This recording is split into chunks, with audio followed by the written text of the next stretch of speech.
Bonjour, bienvenue dans votre flash de la mi-journée. Nous sommes le 15 février. À l'Herbaudière mouille le dernier LCM6 d'Europe. LCM pour Landing Craft Mechanized, un bateau utilisé sur les plages du débarquement pendant la Seconde Guerre mondiale. Pendant de nombreuses années, un natif de l'Île-Dieu utilisait ce navire, bâti pour sa part en 1951. Il vient de le céder et afin de protéger cette pièce unique, la Fondation du patrimoine de Vendée vient de signer une convention avec une association. Reportage d'Agathe Poulet. Construit en 1951, ce navire français est le dernier LCM6 à flot en Europe. Cette copie fidèle des navires américains conçus pour le débarquement en Normandie est en cours d'expertise pour être rénovée afin de lui redonner son aspect d'origine. Il y a déjà un gros travail de rétroconception pour retrouver comment le bateau a été construit en le constatant directement dessus.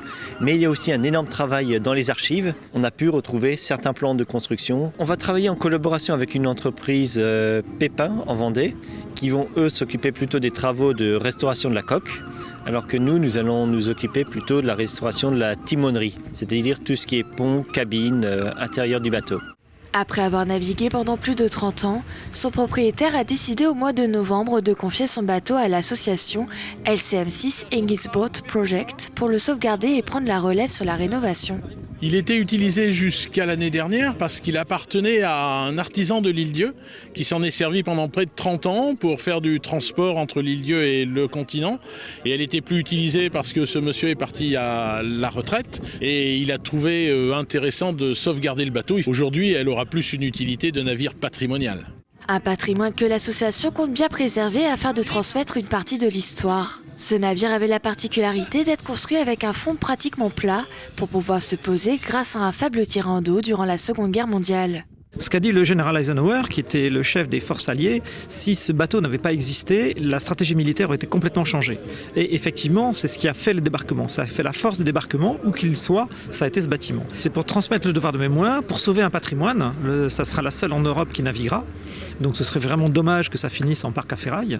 Et puis en plus, transmettre quelque chose qui a existé, c'est notre passé, ça fait partie de notre histoire.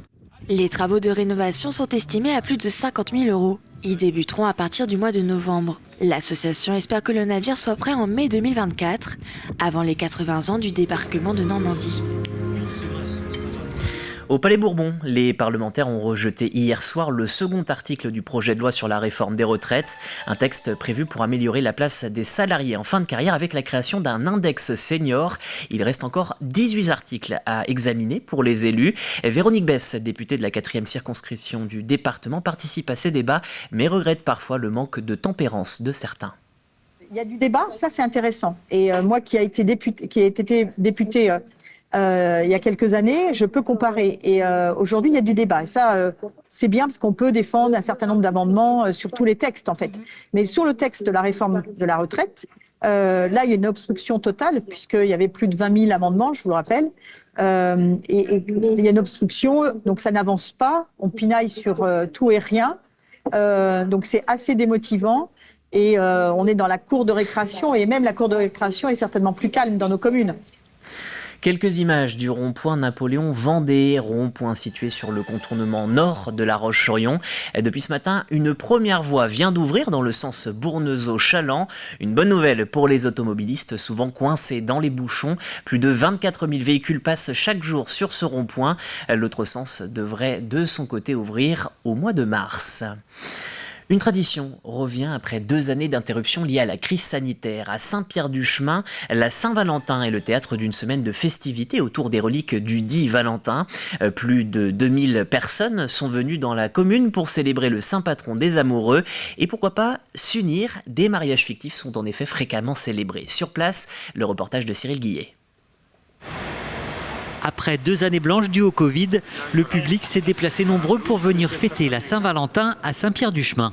Cette période-là, ça les a un peu perturbés. Ils ont envie de sortir, de se retrouver et faire la fête ensemble. On a une moyenne de 360 personnes par jour qui arrivent le matin à 9h30 et qui repartent le soir à 18h. En provenance du Maine-et-Loire, de la Loire-Atlantique ou bien encore de la Vendée, tous sont venus découvrir les fameuses reliques de Saint-Valentin, patron des amoureux.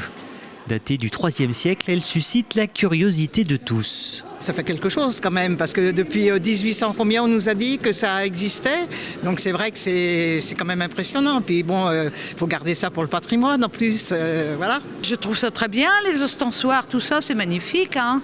Et puis c'est une belle église, hein, c'est bien.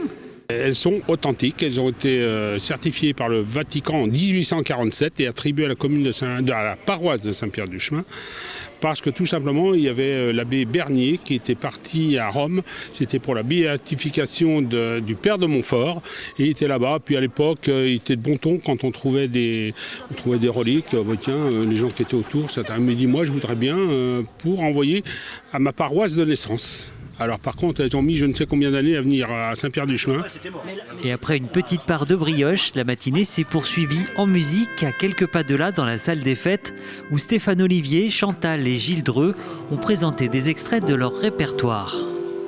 Que le puits du fou se souvienne de ces instants d'amour volés près des herbiers à dire je t'aime. On finit par se marier.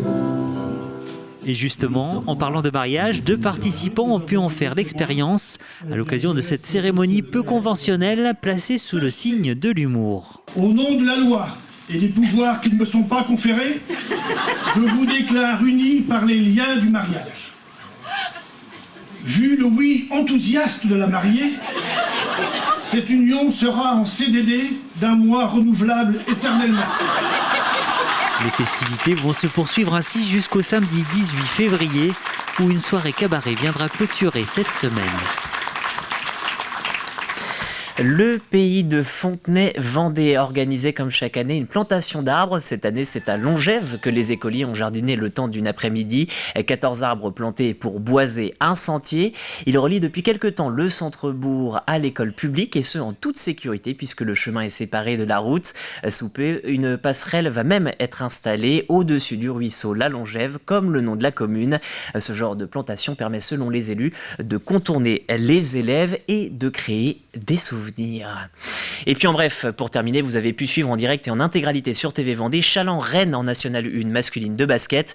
Des Chalandais défaits 92-71 face aux leaders du championnat. Quant au Sable d'Olonne, ils ont également été défaits 69-59 par Poitiers. C'est la fin de cette édition. Je vous souhaite une très bonne après-midi. L'information revient dès 18h avec Diane Delangle.